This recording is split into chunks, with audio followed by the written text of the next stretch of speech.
आज हमारे सामने जो सोर्स है वो कोई कहानी नहीं सुनाता, वो तो बस आपको पकड़कर एक गहरे अंधेरे कुएं में धकेल देता है और ऊपर से ढक्कन भी बंद कर देता है। हाँ, ये वैरायटी नाम की एक पांडुलिपि के बारे में है, लेकिन ये सिर्फ एक किताब का सार नहीं है, ये एक अनुभव है, एक बहुत ही डरावना, बेचैन कर देने वाला अनुभव। और शायद सबसे डरावनी बात ये कि ये कुआं दो मुंह का है। हाँ, आप एक रास्ते से नीचे जाते हैं ये सोच कर के चलो सच पता चल गया, और फिर अचानक एक दूसरा रास्ता दिखता है। हाँ, एक दूसरा रास्ता जो कहता है कि पहला रास्ता तो पूरा का पूरा झूठ था।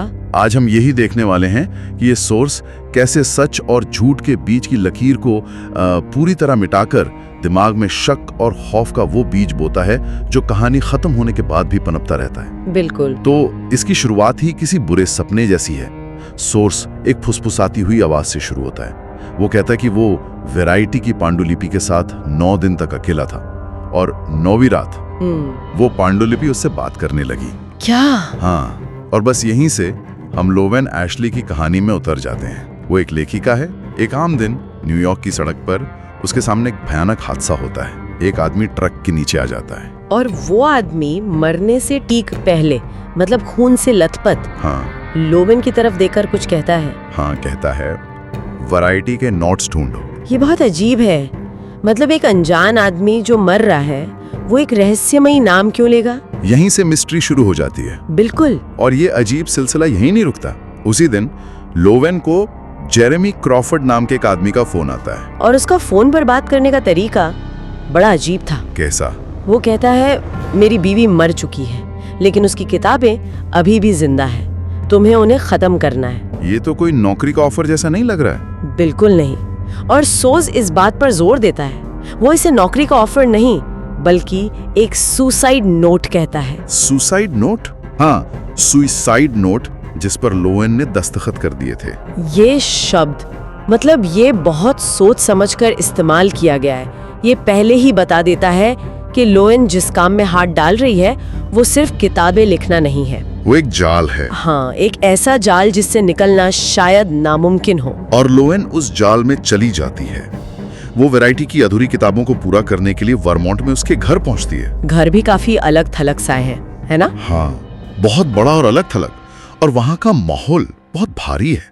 जेरेमी बताता है कि उसकी पत्नी वैरायटी एक हादसे के बाद से लकवे की शिकार है, हिल-डुल नहीं सकती। लेकिन लोवेन को घर में कुछ अजीब महसूस होता है। बिल्कुल। उसे वैरायटी के ऑफिस में उसकी आत्मकथा की एक पांडुलिपि मिलती है जिसपे लिखा हा कभी मत पढ़ना। और जाहिर है जब किसी चीज पर ये लिखा हो तो इंसान उसे सबसे पहले पढ़ता है। हाँ, और यहीं से कहानी के अंदर की कहानी शुरू होती है। ये पांडुलिपि वैरायटी के दिमाग में झांकने की एक खिड़की है और वो खिड़की एक बहुत ही अंधेरी, खौफनाक जगह पर खुलती है। उस पांडुलिपि का पहला ही वाक्य चौंकाने वाला है, लेकिन जो आगे लिखा है वो सुनकर यकीन नहीं होता। वैरायटी ने अपनी जुड़वा बेटियों में से एक, हार्पर की मौत का सच लिखा है। और जिस तरह से लिखा है वो किसी माँ का बयान नहीं लगता। कैसा? क्या लिखा है उसमें? वो लिखती है, मैं उसे झील पर ले गई।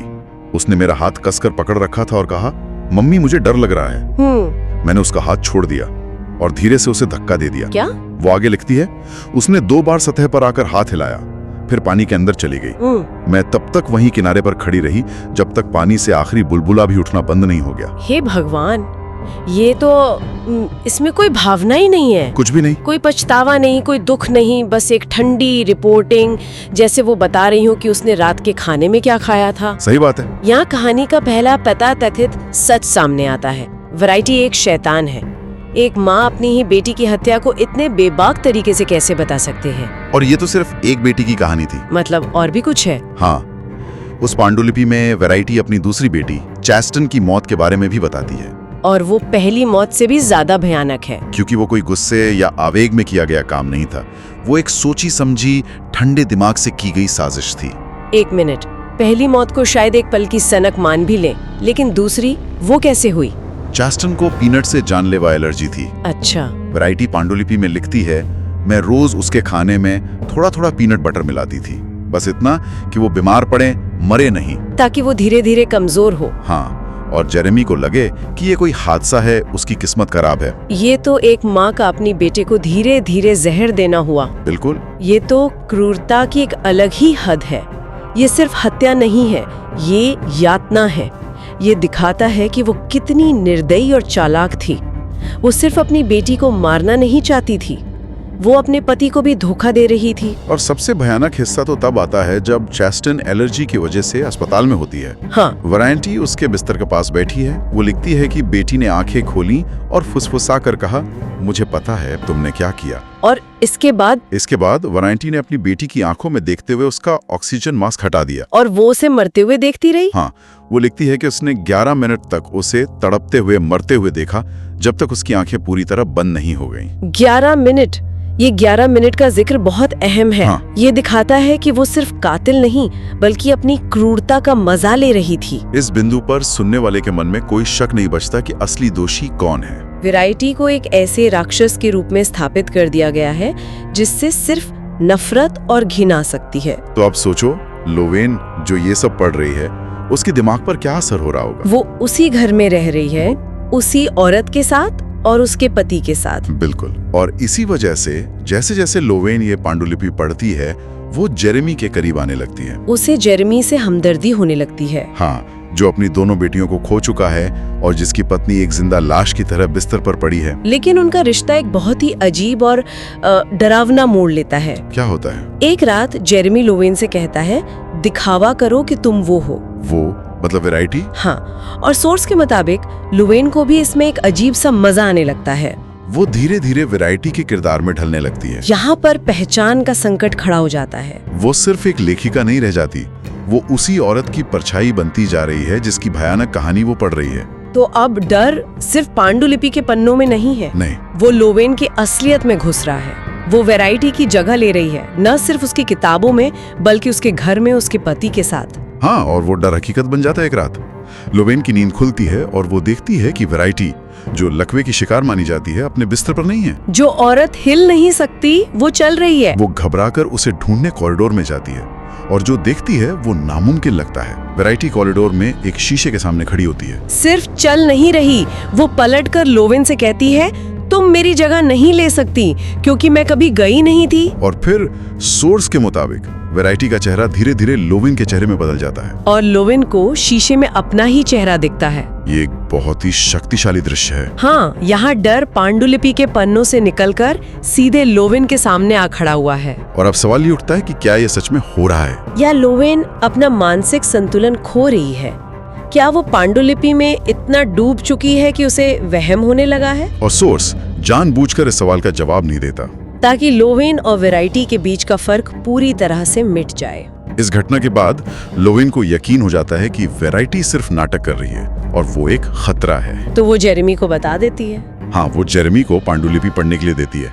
सच जानकर जेरेमी टूट जाता है और वो दोनों मिलकर वैरायटी को मारने का फैसला करते हैं। लेकिन कहानी का सबसे बड़ा मोड़ तो इसके बाद आता है। जब सब कुछ खत्म हो जाता है तब लोवेन को वैरायटी की लिखी एक चिट्ठी मिलती है। एक और चिट्ठी? मतलब पांडुलिपि के बाद भी कुछ और लिखा हुआ था? हाँ, यहीं पर सोर्स अपना सबसे बड़ा दांव खेलता है ना? बिल्कुल। अब तक हमें जो भी सच दिखाया गया था उसे एक झटके में झूठ साबित करने की कोशिश की जाती है। हाँ, उस चिट्ठी में वैरायटी ने लिखा था, अगर तुम ये पढ़ रही हो तो इसका मतलब है मैं मर चुकी हूँ और जेरेमी ने तुम्हें भी वो पांडुलिपि पढ़ा दी होगी। वो आगे लिखती है, पांडुलिपि में लिखा सब कुछ झूठ था। एक मिनट, क्या वो बस एक लेखिका का अभ्यास था, एक विलन के नजरिए से लिखने की एक तकनीक। मैं देखना चाहती थी कि मैं कितना बुरा सोच सकती हूँ। मतलब बेटियों की हत्या की कहानी वो सब झूठ था? चिट्ठी के मुताबिक हाँ। वैरायटी लिखती है, मेरी बेटियों को जेरेमी ने मारा था। क्या कह रहे हो? वो लिखती है, हार्पर की मौत एक हादसा थी, लेकिन जेरेमी को लगता था कि मैं उसे ज्यादा प्यार करती थी और चैस्टन, उसे जेरेमी ने जानबूझकर मारा क्योंकि उसे लगता था कि मैं उसे धोखा दे रही हूँ। तो उसका लकवा? वो कहती है कि हादसे के बाद वो कोमा में नहीं थी, वो बस लकवे का नाटक कर रही थी ताकि वो जेरेमी से बच सके और देख सके कि वो उसे कैसे मारता है। ये तो इसने कहानी की पूरी बुनियाद ही हिला दी। पूरी तरह से। जिस किरदार को हम अब तक शैतान समझ रहे थे वो खुद को पीड़ित बता रही है, और जिसे हम पीड़ित समझ रहे थे वो अब असली कातिल नजर आ रहा है। सुनने वाले को एक ऐसे दोहराहे पे लाके खड़ा कर दिया गया है जहां उसे समझ नहीं आता कि किस पर यकीन करे, एक भयानक पांडुलिपि पर या एक डेस्परेट चिट्ठी पर। और चिट्ठी का अंत और भी डरावना है। वो लोवेन को चेतावनी देती है, अब तुम उसके बच्चे की माँ बनने वाली हो और वो बच्चा मेरा होगा क्योंकि जेरेमी सिर्फ मेरा है। और सोर्स के मुताबिक आखिरी पन्ने पर सिर्फ 2 शब्द लिखे थे, पीछे मुड़ो। और लोवेन के पीछे कौन था? जब लोवेन पलटती है तो जेरेमी दरवाजे पर खड़ा होता है, हाथ में एक तकिया लिए हुए और चेहरे पर एक मुस्कान के साथ। वाओ! तो कहानी एक निष्कर्ष पर नहीं बल्कि एक नए डर की शुरुआत पर खत्म होती है। हाँ, अब लोवेन एक ऐसे आदमी के साथ फंस गई है जो शायद एक सीरियल किलर है और वो उसके बच्चे की माँ बनने वाली है। सोर्स हमें 2 भयानक सच देता है और ये चुनने को कहता है कि किस पर यकीन करें। असली डर यही है कि दोनों में से कोई भी सच हो, अंत भयानक ही है। पांडुलिपि का सच या चिट्ठी का सच? दोनों ही सूरत में लोवेन की जिंदगी बर्बाद हो चुकी है। और सोज यहीं खत्म नहीं होता। वो कहानी की दुनिया से बाहर निकलकर एक तरह से मेटा हो जाता है। वो लेखिका कॉलिन हूवर का एक बयान बताता है जिसमें वो मजाक में कहती हैं, वैरायटी अभी भी जिंदा है और वो हम सबको देख रही है। ये कहानी की सीमाओं को तोड़ने जैसा है। अब डर सिर्फ लोवेन या जेरेमी का नहीं रहा, उसे एक असली दुनिया का आयाम देने की कोशिश की गई है। और यहीं से सोर्स अपना असली मनोवैज्ञानिक खेल शुरू करता है। हाँ, वो कुछ बहुत ही बेचैन करने वाले सवाल पूछता है। वो कहानी से निकलकर रिश्तों की सच्चाई पर सवाल उठाने लगता है। कैसे सवाल? सवाल ऐसे हैं कि जब आपका पार्टनर आपको किस करता है तो क्या वो सच में प्यार जता रहा है या बस ये अंदाजा लगा रहा है कि आपका गला कितना नाजुक है। ये सवाल ये कहानी के काल्पनिक डर को सुनने वाले की असली जिंदगी में उतारने की कोशिश करता है। ये बहुत चालाकी से किया गया है। सोर्स अब सिर्फ एक कहानी नहीं सुना रहा, वो आपके दिमाग में शक के बीज बो रहा है। ठीक वैसे ही जैसे वैरायटी की पांडुलिपि और चिट्ठी ने लोवेन के दिमाग में बोए थे। ये सोर्स खुद एक डरावनी चीज बन जाता है। हाँ। और अंत में वो एक चुनौती देता है। वो कहता है, जाओ अपने पार्टनर के कान में धीरे से बोलो, मुझे पता है तुमने क्या किया है। और फिर देखो, हाँ, फिर देखना वो कैसे रिएक्ट करता है। ये सिर्फ मनोरंजन नहीं है, ये एक अनुभव है जो दिमाग में अटक जाता है।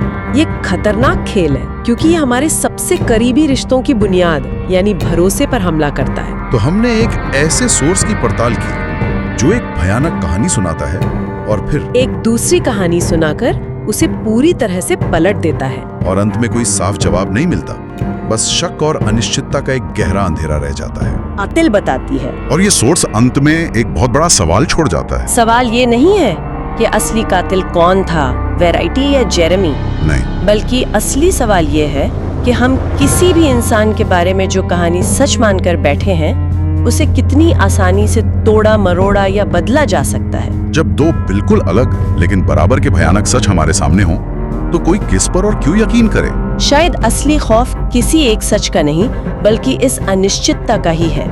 इस बात का डर है कि हम अपने सबसे करीबी लोगों के बारे में भी शायद कभी पूरी सच्चाई नहीं जान सकते।